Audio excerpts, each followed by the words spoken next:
BA second year मध्यकालीन भारत का इतिहास फर्स्ट पेपर। आज मैं आपको भारत में मुगल काल के प्रारंभ और अकबर के भारत में अधिकार करना और पानीपत और घाघरा के युद्ध के बारे में बताऊंगा। बाबर मूलतः फरगना का शासक था जिसने कि समर्थन अधिकार किया था और मूलतः बाबर अपने आप को समर्थन का शासक ही मानता था, लेकिन कई कारणों से फरगना और समर्थन में उसके भाइयों का रिश्तेदारों का अधिकार हो गया था। इस कारण से बाबर को वहां पर छोड़कर अपने पैतृक राज्य को छोड़कर जो है वो अफगानिस्तान की तरफ बाबर को भागना पड़ा था। बाबर ने काबुल में 1504 में जो है अधिकार किया और 1511 तक वो बाबुल का शासक था। बाबर एक अत्यंत महत्वाकांक्षी शासक था और इस कारण से वो अफगानिस्तान जैसे छोटे से साम्राज्य में अपने आप को सीमित नहीं करना चाहता था, अतः उसका ध्यान जो है भारत की तरफ गया। बाबर जो है उसकी माता चंगेज खान और उसकी खुद का वंशज जो है वो तैमूर से संबंधित था। तो बाबर के अंदर दोनों महान योद्धाओं चंगेज खान और तैमूर लंग का जो है वो उत्तराधिकारी था और वो भारत को अपने साम्राज्य का एक अंग मानता था, क्योंकि तैमूर ने पश्चिमी पंजाब पर अधिकार स्थापित किया था। तो इस दृष्टि से भी जो है वो बाबर भारत आना चाहता था और दूसरा उसको साम्राज्य की आवश्यकता थी और तीसरा कारण ये था कि उस समय पंजाब का जो सूबेदार था दौलत खान लोधी, उसने बाबर को निमंत्रण भेजा कि वो आए और दिल्ली में इब्राहिम लोधी को परास्त करने में उसकी मदद करें। हालांकि दौलत खान का ये मानना था कि बाबर भी जो है वो एक भारत के अंदर आकर आक्रमण कर लूटपाट कर वापस चला जाएगा और यहीं पर उसने भारी लूट की, क्योंकि बाबर भारत के अंदर लूटपाट करने की साम्राज्य स्थापित करने के लिए आया। बाबर ने पानीपत के युद्ध से पहले 5 बार भारत पर आक्रमण किया था। उसका पहला आक्रमण जो है 1519 में हुआ था, जनवरी 1519 में हुआ था। दूसरा आक्रमण जो है उसने 1519 के अंतिम वर्षों में ही किया था। तीसरा 1520 में, चौथा 1524 में और पांचवा आक्रमण उसने 1525 में किया था। इन आक्रमणों में उसने बाबर ने जो है वो भारत की स्थिति की जानकारी ली, यहाँ के षड्यंत्रों के बारे में उसको पता चला और उसको ये भी पता चल गया कि किस प्रकार से दिल्ली के शासक इब्राहिम लोधी के बहुत सारे अमीर जो हैं वो उसका समर्थन करने के लिए तैयार है। तो इस स्थिति को समझने के बाद बाबर ने भारत जीतने का निर्णय लिया और ये युद्ध जो है ये इतिहास में पानीपत के युद्ध के नाम से मशहूर है, जो कि 20 अप्रैल 1526 में लड़ा गया। पानीपत से ये युद्ध प्रारंभ होने से पहले बाबर ने अपने पुत्र हुमायूं को हिसार फिरोजा भेजा, जो कि हुमायूं ने जीतकर अपने अधीन कर लिया। उसके बाद बाबर जो है वो उसने पानीपत के युद्ध से पहले बहुत तैयारी की। एक तो उसने जो है वो कुल्लूगमा पद्धति का प्रयोग किया। कुल्लूगमा पद्धति का प्रयोग किया और उसने जो है वो व्यूह रचना सीखी। युद्ध में ईरानियों से उसने जो है वो तोपों का प्रयोग के बारे में सीखा। तो आधुनिक जो है युद्ध पद्धतियां थी उसके बारे में बाबर ने पूरी तरह से तैयारी की। उसके बाद जो है उसने पानीपत में आकर इब्राहिम लोधी से युद्ध का निर्णायक जो है वो युद्ध किया। इधर इब्राहिम लोधी की सेना जो है वो भी पानीपत में आकर उसने पड़ाव डाला, लेकिन बाबर ने उससे पहले वहां पर उसने अपनी सेना की तैयारी की। वैसे तो कुछ इतिहासकारों का मानना है जिसमें कि फरिश्ता और अबू फजल का नाम आता है। उनका मानना था कि बाबर की सेना 8 या 12,000 सैनिक थे और इब्राहिम लोदी की सेना में 1,00,000 सैनिक, जो कि उचित नहीं लगा, क्योंकि इतने कम सैनिकों में तुलुगमा पद्धति के अनुरूप जब बाबर ने पीछे से अफगानों पर आक्रमण किया था, तो ये मानना कि 2 या 3,000 सैनिक जो है वो पीछे से आक्रमण कर 1,00,000 सैनिकों को परास्त कर दें, ये उचित प्रतीत नहीं होता है। तो संभवतः बाबर के पास 25,000 के आसपास सैनिक रहे होंगे, क्योंकि उसकी खुद के सैनिक थे, फिर पंजाब में जो शासक थे उनके सैनिक उसको मिले थे, और कुछ इब्राहिम लोदी के अमीर जो उससे मिल गए थे क्या, उनके सैनिक भी उसके साथ युद्ध कर रहे थे। तो ये कहना ज्यादा उचित होगा कि बाबर के पास लगभग 25,000 सैनिक थे और इब्राहिम लोदी के पास 50,000। अब इसमें जो युद्ध की नीति तैयार की बाबर ने, उसमें उसने क्या किया कि उसने जो है अपनी जो सेना की व्यूह रचना बनाई, उसने जो है वो बीच बीच में यहाँ पर तोपें रखी और बीच बीच में पैदल सैनिक रखकर यहाँ पर जो है उसने तोपें रखी और उसके घुड़सवार जो है वो रहते। ऐसे में क्या हुआ था कि अब इब्राहिम लोदी ने क्या किया, ये युद्ध जो है वो 20 अप्रैल को रात को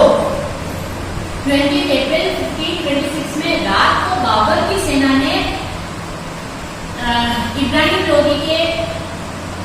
सैनिकों पर आक्रमण किया, लेकिन अफगान सैनिक सतर्क थे, इसलिए बाबर को अपनी सफलता नहीं मिली। लेकिन अगले दिन सुबह इब्राहिम लोदी ने जो है वो बाबर की सेना पर आक्रमण किया। अब उसमें बाबर ने अपनी सेना का ढांचा जो है वो इस तरह कर रखा था कि तोपों के बीच में पैदल सैनिक और इधर जो है वो घुड़सवार, और पीछे यहाँ पर जो है उसने कुछ सैनिक इकट्ठे कर रखे। तो इब्राहिम लोदी की सेना ने जो है वो सीधा सीधा मुगलों पर आक्रमण कर दिया। अब इब्राहिम लोदी के पास तोपों की बहुत अधिक व्यवस्था नहीं थी, और वो उसके सैनिक जो है वो तीर का प्रयोग कर रहे थे। तो ऐसी स्थिति में जब यहाँ पर इब्राहिम लोदी की सेना ने जो है वो सीधा आक्रमण किया, तो बाबर की तोपों ने जो है वो गोले बरसाने शुरू कर दिए और बीच के सैनिकों ने जो है वो सेना पर आक्रमण किया। तो इब्राहिम लोदी की सेना को एक तरफ तो तोपें पड़ती जो है वो गोला बारूद उन पर पड़ता रहा, और उनके जो सैनिकों के तीर थे वो बिल्कुल भी बेकार साबित। और इस तरीके से जो है वो जब युद्ध चल रहा था, तो उस समय बाबर ने अपने घुड़सवारों को जो है वो सेना के दोनों तरफ से अफगान सेना पर आक्रमण कर दिया। तो एक तो उसकी सेना आगे तोपों से घिरी हुई और पीछे से जो है घुड़सवारों ने अफगानी सेना पर आक्रमण किया। ऐसे में जो है वो अफगान मुगलों के सामने नहीं टिक पाए और जो है वो इब्राहिम लोदी अपने 20,000 सैनिकों के साथ युद्ध में मारा गया और बाबर का दिल्ली की गद्दी पर अधिकार हो गया। तो पानीपत का युद्ध जो है वो महत्वपूर्ण युद्ध माना जाता है। इससे जो है वो भारत की सत्ता अफगानों के हाथ से निकलकर मुगलों के हाथ में आई और अफगान जो है वो बिहार तक जो है वो उनकी शक्ति सीमित हो गई और भारत के अंदर एक नया अध्याय जो है वो मुगल अध्याय प्रारंभ हुआ। पानीपत के युद्ध के बाद बाबर जो है वो दिल्ली का शासक जरूर बन गया था, लेकिन अभी भी वो सुरक्षित नहीं। उसके एक तो बड़ा कारण ये था कि अफगान जो है वो भागकर बिहार चले गए थे, उसके आसपास जो है वो अपने आप को समर्पित कर रहे थे। दूसरा, बाबर के सामने सबसे बड़ी चुनौती जो है वो राजपूतों की, और राजपूत जो है वो बहुत हम ये कह सकते हैं कि उत्तर भारत में सबसे बड़ी शक्ति जो है वो राजपूत, और उस समय राजपूतों का नेतृत्व जो है वो राणा सांगा द्वारा किया जा रहा था। राणा सांगा जो है एक बहुत ही वीर शासक था बाबर जो है उसने उसको ये निश्चित तौर पर पता था कि वो अगर भारत में अपनी स्थायी सत्ता स्थापित करना चाहता है तो उसको राजपूतों से युद्ध करना होगा, उन्हें परास्त करना होगा। और उसका बहाना उसने जिहाद के रूप में उसने ये कहा कि चूंकि राणा सांगा ने उसको युद्ध में मदद करने के लिए कहा था, लेकिन अंत में उसने मदद नहीं की। इस कारण से बाबर जो है वो उस पर आक्रमण करना था। लेकिन वास्तविकता ये नहीं थी, क्योंकि राणा सांगा ने पहले भी इब्राहिम लोधी को परास्त कर चुका था, तो उसके लिए उसको बाबर की आवश्यकता नहीं थी, क्योंकि उसने पहले ही इब्राहिम लोधी को वो हरा चुका था। दूसरा ये था कि राणा सांगा जो है वो स्वयं इतना शक्तिशाली था कि उसको जो है वो किसी भी तरह से बाबर से किसी प्रकार का भय नहीं था। लेकिन बाबर ने जो है वो जिहाद का नारा दिया और ये कहा कि वो जो है वो राजपूतों के विरुद्ध या राणा सांगा के विरुद्ध युद्ध करेगा। मुगलों की सेना जो है उस समय बहुत हताहत हो गई थी और किसी ने भविष्यवाणी भी की थी कि पूर्व से जो सेना आएगी वो इस युद्ध में विजयी होगी। लेकिन बाबर ने एक बहुत ही जोशीला भाषण दिया, जो उसके शराब पीने वाले पात्र थे उसको उसने तोड़ दिया और शपथ ली कि जब तक वो इस युद्ध में विजयी नहीं होगा तब तक वो शराब को हाथ नहीं लगाएगा। और उसने कुरान पर हाथ रखकर अपने सैनिकों को शपथ दिलाई कि वे इस जिहाद में उसका साथ देंगे। इस तरह से मुगल जो है बाबर के नेतृत्व में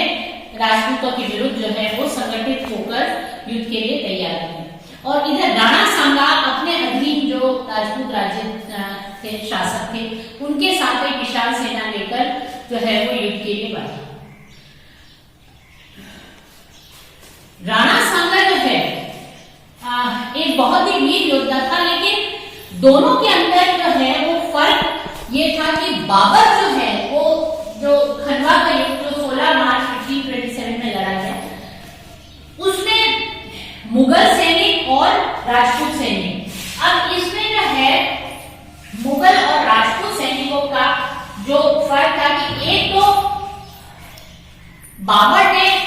अत्याधुनिक सेना जो है वो तैयार की थी और राजपूत अभी भी अपने परंपरागत तरीके से जो है वो युद्ध कर रहे थे। उन्होंने जो है तोप खाना और नया जो व्यूह रचना उसके बारे में उन्होंने न तो कोई जानकारी ली ना उसके लिए उन्होंने कोई तैयारी की। तो बाबर ने जो इस युद्ध में तैयारी की उसमें उसने क्या किया कि जो है ये मुगल सेना है, मुगल सेना में जो है वो उसने यहाँ पर जो है उसके द्वारा तोपें लगाई गई और यहाँ पर सैनिक के बीच में ये पैदल सैनिक, तोपें और घुड़सवार और इधर पीछे जो है उसने दो जो है वो बटालियन या दो टुकड़ियां जो है अश्वारोही टुकड़ियां दोनों इस अपनी सेना के पीछे जो है वो रखी। और इस व्यवस्था के बाद उसने बाबर जो है वो स्वयं एक स्थान पर खड़े होकर जो है वो इसका संचालन कर रहा था। वो जो है दृष्टि रख रहा था कि युद्ध में क्या हो रहा है, किस स्थिति में वो क्या परिवर्तन करे। इसके विरुद्ध जो राजपूत थे उन्होंने जो है वो अपनी सेना बस ऐसे इकट्ठी कर ली और उसके बीच में जो है वो राणा सांगा हाथी पर सवार होकर आ गया। तो यहाँ राणा सांगा जो है वो हाथी पर सवार होकर युद्ध मैदान के बीच में आ गया और राजपूतों ने जो है वो सभी शासकों के टुकड़े संगठित होकर बिना किसी योजना के सीधा सीधा जो है वो मुगलों के साथ युद्ध में आ गए। इसका क्या नतीजा हुआ? इसका ये नतीजा हुआ कि पहले तो जब राजपूत सेना घुसी तो इन्होंने जो है मुगलों ने तोपों से आक्रमण करना शुरू कर दिया और उसके तोपों से आक्रमण करने के बाद क्या हुआ कि जब सेना में उथल मच गई तो बाबर ने जो है वो अपने सैनिकों को पीछे से जो है आक्रमण करने के लिए अपने अश्वारोहियों को भेज दिया। और इधर क्या हुआ, चूंकि जो राजपूतों ने जो सबसे बड़ी भूल की कि राणा सांगा स्वयं युद्ध में उतर आया, तो उससे एक तीर जो है वो उसके सर में लगा, जिससे कि राणा बेहोश हो गया और उसके सैनिक जो है उसको हालांकि युद्ध क्षेत्र से बाहर ले गए, लेकिन राजपूत सेना में यह अफवाह फैल गई कि जो है वो राणा सांगा को तीर लग गया है और वो सैनिक जो है वो युद्ध छोड़कर भाग गए। तो इससे ये हुआ कि राजपूतों की जो है वो निर्णायक पराजय हुई और अब बाबर को वास्तविक रूप में जो है वो उत्तर भारत की सत्ता उसके हाथ में आ गई, क्योंकि राजपूत ही एक ऐसा वर्ग था भारत में जो कि बाबर की सत्ता को उखाड़ सकता था। और इसमें पहले जब ये सब चल रहा था तो उस समय जो है वो बाबर को जो है वो बयाना जब गया था तो उसके बाद जो है वो उसको सीधा आकर मुगलों पर आक्रमण करना चाहिए था, लेकिन उसने ऐसा नहीं किया, जिससे कि मुगलों को संगठित होने का जो है वो मौका मिल गया। लेकिन राजपूतों की पराजय के बाद मुगलों का शासन जो है वो भारत में स्थायी रूप से स्थापित हो गया और इसके बाद राजपूतों ने कभी भी उत्तर भारत पर अपना आधिपत्य स्थापित करने की कोशिश नहीं की। हालांकि बाबर ने भी अपने शासनकाल में राजपूतों के साथ कभी भी जो है वो युद्ध करने की कोशिश नहीं की। तो एक तरह से जो है वो खानवा का युद्ध पानीपत से भी ज्यादा महत्वपूर्ण बाबर के लिए साबित हुआ, जिससे कि उत्तर भारत में उसका कोई भी विरोधी नहीं रहा। खानवा के युद्ध के बाद जो तीसरा युद्ध बाबर द्वारा लड़ा गया वो चंदेरी का युद्ध था, जो कि 28 जनवरी 1529 में लड़ा गया। चंदेरी का शासक था मेदिनी राय और चूंकि चंदेरी एक राजपूत राज्य था, दूसरा वो सामरिक दृष्टि से बहुत महत्वपूर्ण था, इसलिए जो है बाबर उसके ऊपर अधिकार चाहता था। और जब मुगल सेना ने आक्रमण किया तो जो है वो राजपूतों ने अपने किले में जितनी भी महिलाएं थी, राजपूत महिलाएं, उनको मार के और राजपूत जो है वो युद्ध मैदान में कूद पड़े और सभी के सभी इस युद्ध में मारे गए और चंदेरी जो है वो मुगलों के अधीन आ गया। चंदेरी को जीतने के बाद जो है वो बाबर काफी शक्तिशाली हो गया, लेकिन उस समय तक अफगानों ने अपनी शक्ति को संगठित करने की कोशिश की और बाबर के लिए आवश्यक था कि वो इस शक्ति को ज्यादा संगठित होने से रोके। और उसी दृष्टि से जो है बाबर ने अफगानों को 4 मई 1529 को घाघरा में अफगानों के विरुद्ध जो है वो आक्रमण किया और इस युद्ध में भी ये बाबर का अंतिम युद्ध था और इस युद्ध में अफगान जो है वो पुनः उनकी पराजय हुई और अफगानों की इस शक्ति को भी कुचलकर जो है बाबर ने स्थायी रूप से दिल्ली की गद्दी पर या ये कह सकते हैं कि हिंदुस्तान में जो है वो मुगलों का शासन स्थायी रूप से स्थापित